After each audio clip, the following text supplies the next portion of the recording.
roket. Iya, Nah, terus benar. kok aku mau nanya nih kok. Menurut Ko Hmm. Arvin dalam setahun, cuman kan Ko Arvin itu tadi bilang Ko Arvin nggak hold dalam setahun ya. Mungkin dalam batasan Ko Arvin holdnya aja nih sebuah saham. Nah, itu return investment yang baik, mainnya itu di rentan di berapa persen sih? Maksudnya kayak jadi kayak Ko Arvin itu lebih baiknya itu main di rentan di angka berapa persen resikonya minimal dari resiko risknya sampai ke rewardnya. Jadi kayak istilahnya kata Hmm. simpelnya adalah simple reward to risk profit resiko. Oke. Risk to reward ratio, kalau gua minimal 1,5 banding 1 ya. Karena misalnya contoh teman-teman bisa gain, potensial gain ya. Ini kita ceritakan potensial karena ibaratnya kita nggak tahu akan nyampe sana apa enggak. Tapi kita bisa ngukur risknya kita sekian. Jadi misalnya teman-teman punya risk misalnya 5%. Reward teman-teman ya harus 10. 10 sampai 10 mungkin 1,5 kali 10%, itu sudah cukup oke menurut gua. Tapi kan anyway teman-teman juga istilahnya ngikutin teknikalnya kan. Kalau misalnya sudah bikin lower low ya dan keluar aja gitu. Tapi ada saham-saham yang misalnya oh ini masih memang rally-nya tinggi. Ya namanya orang yang rally-nya tinggi pasti koreksinya juga dalam dong. Iya, Itu betul. teman-teman harus punya punya bear in mind bahwa sesuatu yang naik kencang, maka turunnya juga kencang. Dan hati-hati ketika masuk entry point-nya, hati-hati aja gitu loh. Pecah antriannya, jangan langsung hajar 100% di atas gitu ya, jangan. Karena itu yang akan ganggu psikologi gitu sih. Oke, kok kita mau Ya, nanya sama viewers-viewers kita semua nih. Nah, Baby Baby yang kalau belum tahu Baby itu apa, Baby itu adalah singkatan bebas investor dari kita sendiri, bebas investasi. Nah, mungkin Baby Baby sekalian mau followersnya bebas investasi atau followersnya Ko Arvin, bisa banget nih untuk komen atau nanya-nanya ke kita karena mumpung ada Ko Arvinnya di sini, kalian bisa nanya apapun. Nah, contohnya ada dari question Freddy Nagamas. Nah, bagaimana cara tahu ada flow masuk? Terima kasih. oke. Cara tahu dari flow masuk adalah kita ngelihat dari broker summary. Itu yang very simple thing ya. Kalau kita lihat dari misalnya broker summary-nya, contoh let's say ada yang akumulasi besar di saham itu, tapi jualannya cenderung minor. Misalnya contoh, let's say broker A gitu ya, beli 3 juta lot, nggak jual sama sekali. Berarti kan tuh bayar yang serius kan gitu loh. Bukan Ya, bayar yang, oh ya tektokan, tektokan. Kan memang ada beberapa broker, ya tentu aja gua nggak bisa sebut kode ya, tapi ya, basically ada, mungkin teman-teman tahu lah. Jadi ada beberapa broker yang memang terkenal dia tektokin barang ini. Misalnya beli, jual, beli, jual, beli, jual. Ada juga. Tapi ada juga yang misalnya dia beli, terus dia hold gitu. Ada beberapa saham yang punya karakteristik seperti itu, beberapa broker.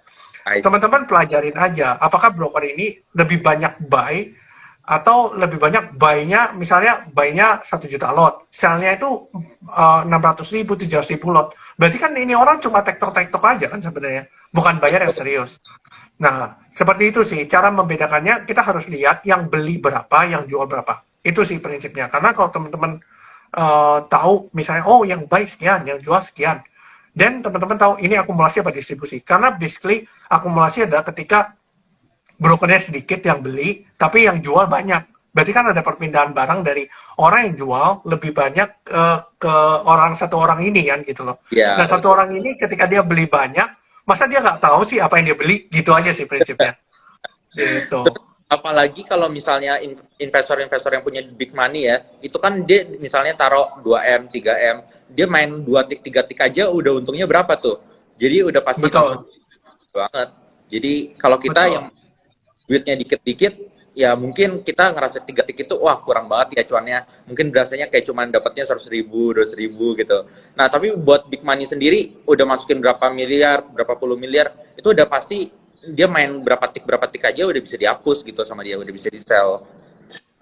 Nah kok Yes. mungkin aku bakal nanya lagi kayak menurut Ko Arvin ya, portofolio yang bagus itu masuknya berapa saham? Jadi kayak misalnya kalau dari site aku itu percaya sama Charlie Munger. Nah Charlie Munger itu sukanya kan Hmm. mainnya koleksi 3 saham aja. Nah kalau dari Ko Arvin sendiri gimana? Kalau untuk invest ya, mungkin di setiap sektor, mungkin per saham, satu sektor per sektor, satu saham. Tapi untuk banyak sahamnya itu mungkin kisaran nggak sampai 10 sih. Kurang dari 10 ya. Jadi mungkin I think kalau mau very agresif gitu ya, mungkin dan yakin itu mungkin kayak Charlie Munger mungkin cuma 3. Tapi kayak mungkin kalau orang-orang yang mungkin perlu diversifikasi ke beberapa sektor, mungkin ya bisa 6, bisa 7, bisa 8. I think itu sudah good enough. Karena gua sendiri pun megang yang agak panjang itu mungkin sekitar 6 atau 7 gitu ya. Jadi dan beda sektor ya. Jadi misalnya contoh disclaimer ya, misalnya contoh teman-teman punya sektor poultry, kan teman-teman nggak bisa beli Java sama Cepin jadi satu, karena itu sektornya sama gitu loh. Nah, konstruksi Waskita sama Wika itu kan sama. Nah, jadi jangan jangan berpatokan pada satu sektor itu. Jadi satu sektor nggak perlu 2, nggak perlu 3, karena anyway dia akan gerak barengan. Tinggal cari yang bikin kita nyaman aja, fundamental oke, ininya oke, ya udah hold itu aja gitu. Berarti kuncinya, key point-nya adalah pilih salah satu dari beberapa sektor. Sorry, gini, jadi dalam sektor itu misalnya ada 10 emiten, dan emiten itu kita kecilin jadi 5 emiten, dari 5 emiten kecilin jadi 3 emiten, dan yang terakhir itu kita hanya pilih dari 3 emiten tersebut yang udah dibandingkan, kita pilih satu aja gitu ya, Ko ya? Ya, ya, lebih baik seperti itu karena anyway juga percuma kita ngehold 2 saham dalam satu sektor yang sama. Jadi porto kita naik, ya naik semua. Tapi ketika turun, turun semua kan jadi nggak grow kan. Jadi sama aja gitu. Nah, kok aku mau nanya lagi, risk profile kok Arvin tipenya apa sih? Kan risk profile itu misalnya ada yang moderat, ada yang agresif gitu. Kalau aku sendiri itu aku sukanya agresif kok, karena eh, apa ya, prinsip aku cacing-cacing naga-naga lah kayak gitu. Ya, Terus oke. Okay. dan sekarang ini apakah sudah mencerminkan risk profile-nya kok Arvin dengan tipe yang kok Arvin pilih? Ya, jadi basically itu risk profile kan tergantung dari seberapa aktivitas kita ya. Aktivitas itu dalam arti pekerjaan, dalam arti ini ya, eh, banyak faktor. Tapi prinsipnya adalah gue lebih ke arah moderat ya kalau gue bilang, karena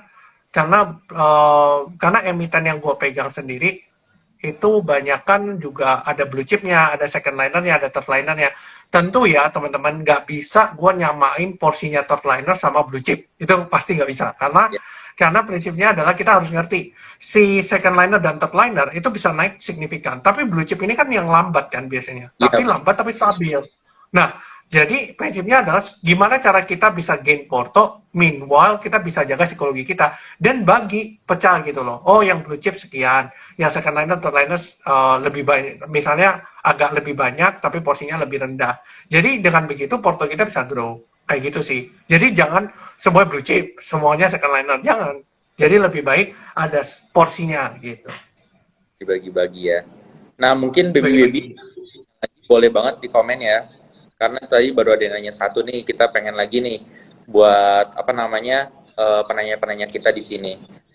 Katanya ada yang bilang gini kok, wih kok Arvin keren banget. Thank you. Masih belajar kok sama orang-orang. Jadi teman-teman harus banyak belajar lah. Even kayak gua pun, gua juga masih belajar gitu loh sama orang-orang yang mungkin dari bukan dari sisi investor ya, tapi dari sisi banyak hal lah, dari sisi emiten juga. Kadang gua ngomong-ngomong juga. Jadi belajar banyak hal sih. Jadi prinsipnya financial market is a very fun thing lah untuk buat gua pribadi gitu.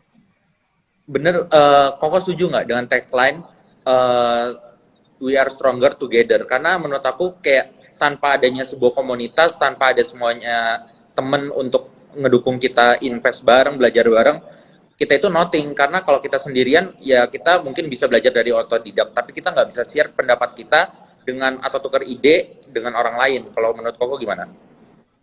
Ya, gue setuju ya. Dan even sampai sekarang pun gue melakukan hal yang sama. Jadi gue basically sering banget ngobrol sama content creator lain. Gue sering ngobrol dari orang yang punya sudut pandang lain gitu ya. Dan sudut pandang mereka sangat menarik gitu ya untuk gue pelajarin. Dan mereka pun juga mempelajari sudut pandang gue seperti ini. Jadi dari situ kita bisa tahu, oh knowledge kita itu kayak gini, oh ini kita pemahaman kita kayak gini. Dan teman-teman bisa reach gitu loh. Oh misalnya teman-teman ada, kan nggak semua orang punya spesialisasi gitu ya. Contohnya gue jago banget di konstruksi nih. Dan ini memang bisnis gue di konstruksi. Jadi gue tahu banget dalam luarnya konstruksi, let's say. Gue dengan bicara sama orang itu, gue udah tahu nih, oh konstruksi itu kerjanya begini. oh gimana sih wikawas kita gitu-gitu. Jadi gue ngerti banget, oh industri ini tuh kayak gini, oh ini tuh kayak gini, ini terpengaruh sama apa. Dan teman-teman kalau tahu itu, dengan membaca makroekonomi, teman-teman tahu nih, ini arahnya mau kemana, larinya.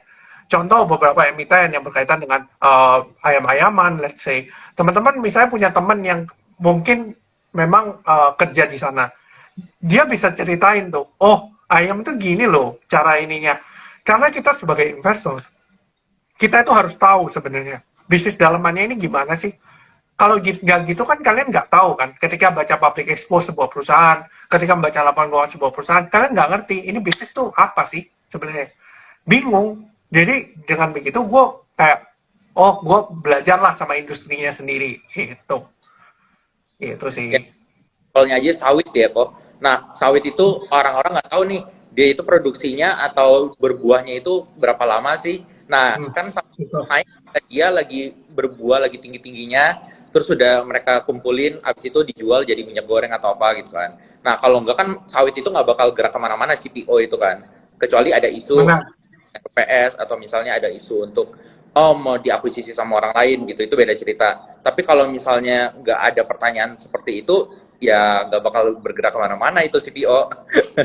Iya, nah jangankan gitu, mungkin kalau gua cerita gitu ya, mungkin orang-orang juga nggak sadar, kayak LSIP, kayak SIMP, itu kan punya lini bisnis yang berbeda. Kayak LSIP contohnya, dia kerjanya itu lebih ke arah jual palm oil, crude palm oil ya, CPO, dan palm kernel. Nah, kalau SIMP itu lebih ke arah downstream, minyak goreng dan sebagainya. Kalau orang nggak ngerti ini, dan bakal salah menilai CPO ini gitu loh. Nah, sekarang yang sangat bagus adalah CPO yang bergerak di upstream, bukan downstream. Karena ketika dia bikin downstreamnya, cost-nya dia itu dari CPO itu tadi. Ketika harga CPO tinggi, harga minyak goreng memang bisa mengikuti tinggi juga. Kan belum tentu.